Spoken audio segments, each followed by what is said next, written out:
Hi, it's Louise at Spiral Bright Insight. This is a video about Sedna. Now, I'll be completely upfront and honest. I do not claim to be an expert at all when it comes to the Kuiper Belt objects and outer asteroids. But for some reason, Sedna is really speaking to me. So I just wanted to come on and share my sort of thoughts, my insight about what this ingress means. Now, I'm a galactic and intuitive astrologer, so I always try and bring in the fixed stars and cosmic connections whenever I'm sharing information about the astrology. And, this is another big event, and we have had a series of big events in April, and this is kind of like the closing one, if you will. We have this incredible asteroid, Sedna, who is moving into Gemini on Saturday. Now, she was in Gemini briefly last year, but she is making the move now, and she will remain in Gemini until 2067. So Sedna is one of the outermost body in our solar system. She has a very slow orbit. She has been in Taurus since 1966.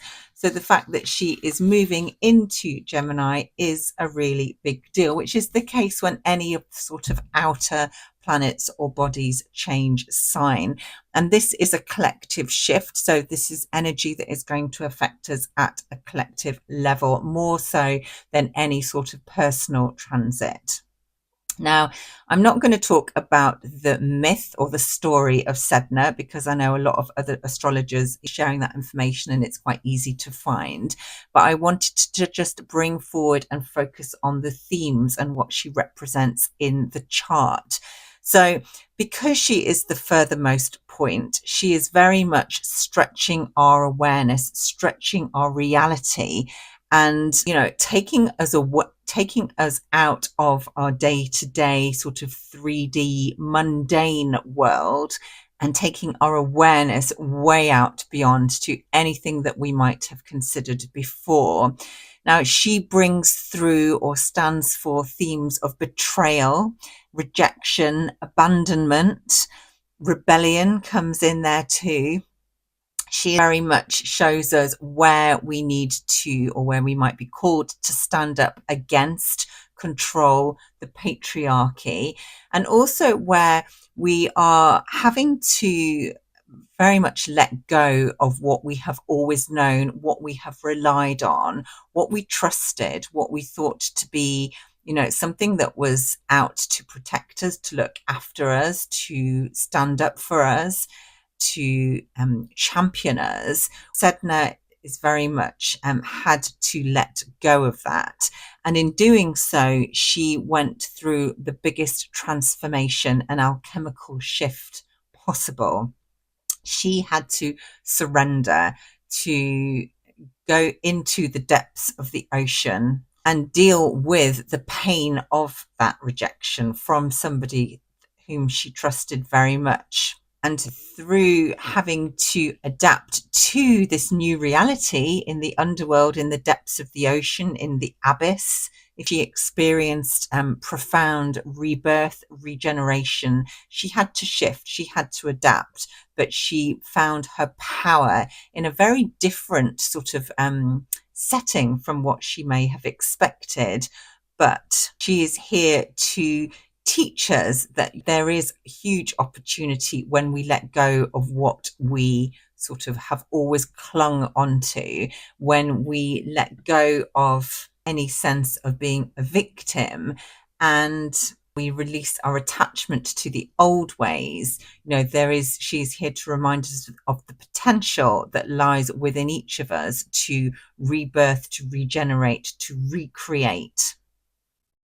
And also, she is very much about accessing sort of energies that lie deep within or deep below. And obviously, with the recent full moon in Scorpio, this is very much an energy that is prevalent at the moment, because Uranus in Taurus sort of meeting with Jupiter has really created this massive sort of shake-up where what we were relying on, what we knew to be fixed, what was our sort of safety net, has now been shattered or burst open, torn apart, so that we can access what lies deep beneath. The full moon has shone a light on that and has really encouraged us to face it so that it can be healed.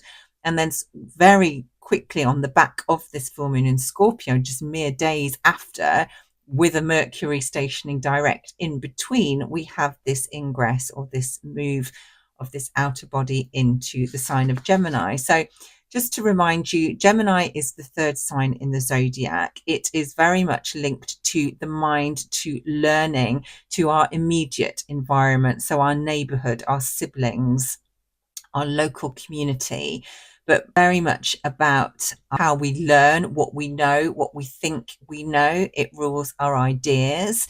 It also rules stories and narratives that we may have either been sort of given, that we may have been fed, or that we have created ourselves within our own minds and believed to be true. It's linked to mental programming. And also spelling came through, and the power of spells and the power of our words to create our reality. So this is very much when Sedna is moving into Gemini, we are going to be going deep into the depths. We're going to have this opportunity to access information and understanding that we haven't had access to before.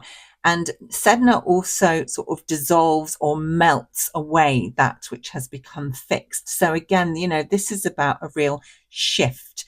And where things have been blocked off perhaps in the past, this is no longer going to be the case. And there's new information coming through, but we have to go into the depths. We have to go into the darkness. We have to perhaps step into a world or a reality that is very different to the one that we've been used to, because that is where the transformation lies.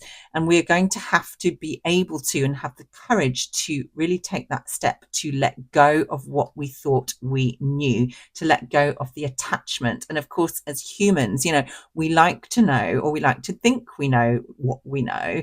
We like it when things stay the same. But actually, this is very much a time of change, and this ingress is really supporting yet another layer of that. So, themes of Gemini, Sedna in Gemini coming up are all about releasing us from mind control, from predictive programming, from conditioning, from brainwashing potentially, from the effect of spells and hexes and vows that we may have met or made in the past. All of this is likely to be coming up to be seen, to be experienced, to be acknowledged, and then to be released. There is a new story that can be told. And this is not just about, what's going on in our current reality, but this is a new story potentially coming forward about the history of our world, about who we are, about how we fit into the bigger picture. It's going to sort of revolutionize our understanding and really force us to shed and let go of what we have been holding on to. Gemini is really asking us to consider and to write a new story, which includes sort of finding a new way to be in our world.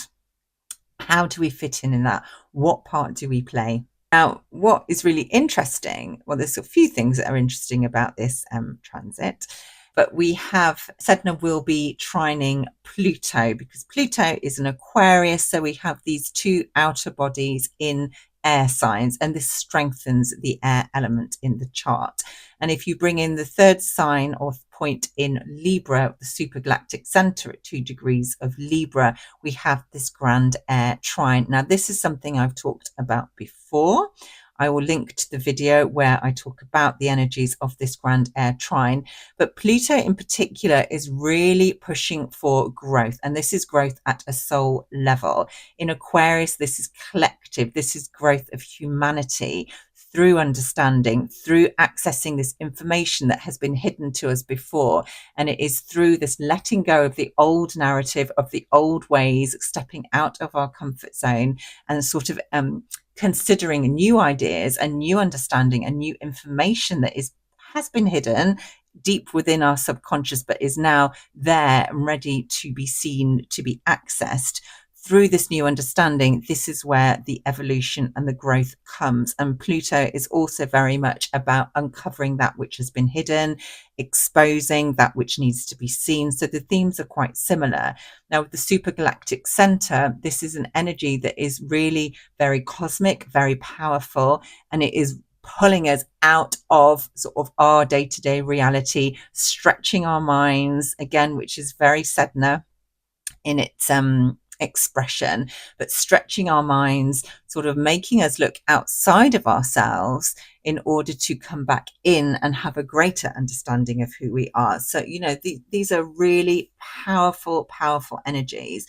And because Sedna is going to move so slowly, obviously Pluto moves slowly, but this trine is going to be active for all of this year, pretty much, apart from when Pluto jumps back into Capricorn for 2 months later on in the autumn, but it is going to move into 2025 as well. So this isn't sort of a, you know, it's going to happen on Saturday and that's it. This is a slow, steady process, a gentle, perhaps, well, hopefully gentle, but, you know, a very deep and profound unraveling of information and understanding and beliefs, narratives, stories. So Sedna is also here to really remind us that sometimes we have to go through crisis or loss or trauma in order to be reborn. And that just seems so fitting for the times that we are in, because although we are all individuals and we all have our own stories, I think almost all of us are going through some sort of level, degree of shift, of change. It is unsettling, it is challenging. And, you know, I don't think anybody is immune or exempt from this experience, because it is part of our growth and it is very collective. Now, the other interesting thing is that as Sedna moves into Gemini, she is going to activate stars in the Pleiades. And, you know, the Pleiades are sort of one of our closest galactic neighbors in terms of how, you know, their proximity to Earth. They are known as the Seven Sisters. There are many myths and stories about this star system, about these seven sisters and the archetypes and what they represent. But as a fixed star, as a galactic energy, sort of lumping them all together just for the purpose of this video, you know, it is very much about an energy of master healing coming through. The Pleiadians are our galactic family, our galactic relatives. They are watching on from outside, but very much willing us to ascend, willing us to kind of gain a greater spiritual understanding and access more spiritual and enlightened wisdom so that we can start to shift and evolve as a collective. So it feels very much like they are waiting in the wings, and it feels that certainly, you know, this the early part of this transit of Sedna in Gemini is going to activate these stars and the energies, and hopefully bring them closer to us so that we can start to access that wisdom and that energy, which is all about unconditional love and coming from the heart. And also truth comes forward very strongly with the Pleiadian energy. So there is a sense that, you know, we are likely to have more connection with these, with the Pleiadians as a collective, as a race of beings. And, you know, I would like to think that we're going to have access to the information and the knowledge and wisdom that they are willing or waiting to impart to us in order to support us. Now, just looking at the rest of the chart at the time of this ingress, which always sort of gives us a real sort of flavor for what else is happening and what other energies we're working with, we have Mars in a very close conjunction to Neptune in Pisces. So this is very much about sort of giving us a real boost and also bringing us the courage to embrace our creativity through Pisces, to embrace what our spiritual selves, our higher selves, and the higher self aspect of us that has maybe been slightly out of reach previously. And Pisces is very compassionate energy. It's about unity, but it also requires us to step into the void, which is letting go, or about letting go of what we know, and having the trust and the faith and the ability to surrender, which again is what Sedna had to do. She had to just let go, surrender to her fate, and trust that something good would come out of a very traumatic situation. So Mars conjunct Neptune is really giving us a boost to our imagination, but it can also create more illusion. So we need to be mindful of that and very discerning. And we have the star Shayat in the Pegasus constellation is being activated by this conjunction. So, you know, Pegasus being the way shower, the winged horse, giving us sort of the abilities to move between dimensions, to go to higher states of being, to see the bigger picture, sort of to use that magical energy to really help us rise up and, you know, discover new parts of ourselves that maybe we haven't been able to connect to before. We also have Mercury stationing direct 2 days prior to this ingress. So Mercury will be very much encouraging us to think for ourselves, to stand up for ourselves, to have our own opinions. Aries is very much about the self, to stand in our own lane and to stand in our integrity and to speak and understand and know our truth, rather than being influenced by what we are being told or what we're being sort of programmed to understand. Mercury direct in Aries is going to sort of activate and encourage new ideas, new ways of thinking, new narratives, a new way of kind of seeing and understanding our world and our situation. And it's also very sort of leadership, pioneering energy. So taking us into places that perhaps, you know, we haven't been before. And then, of course, we still have Jupiter and Uranus very close together. I've talked extensively about the energy that that conjunction brings. But what is interesting in this chart is that the sun is at 7 degrees of Taurus. And I always look at the numbers, or certainly the numbers always talk to me. And 7 is the number of understanding. It is the number of wisdom, of intuition, of the intellect. It is very inquisitive, it's very thoughtful, but it's also the number of the spiritual seeker and a desire to know more, to uncover, to discover, and to really consider the truth and the meaning of life. So again, you know, this is happening at 7 degrees right next to the part of fortune, which is also at 7 degrees. So just sort of really reassuring us of the fact that, you know, there is huge opportunity and joy and fulfillment through the part of fortune to be had by embracing this sort of need and desire and calling to ask the questions and to consider new ways and embrace new understanding. So we've got some really interesting, very inspiring, very exciting themes coming through, just to sort of round off the month for us. And, you know, I will be sending out my newsletter next week with some information about what we can expect in May. If I have time, I may come on and do a video just to kind of recap what I put in the newsletter and maybe expand on some of the themes. But if you're not on my mailing list and you want to be, you can sign up for that through my website, spiralbright.co.uk.